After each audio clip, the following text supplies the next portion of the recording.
Assalamualaikum warahmatullahi wabarakatuh. Kala tetesan air mata Ibrahim jatuh menyaksikan keteguhan iman anaknya Ismail. Kala itulah sejarah agung tercipta. Kisah Nabi Ibrahim menjadi inspirasi kita. Keikhlasannya diganti oleh Allah Subhanahu wa taala dengan begitu banyak berkah. Idul Adha adalah saat kita merayakan semangat kita dalam berkurban, harapan, ampunan, dan keteguhan kita dalam beriman.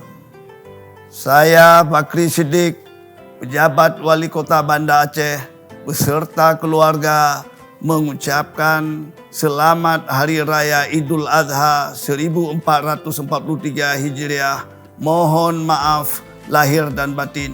Wassalamualaikum warahmatullahi wabarakatuh.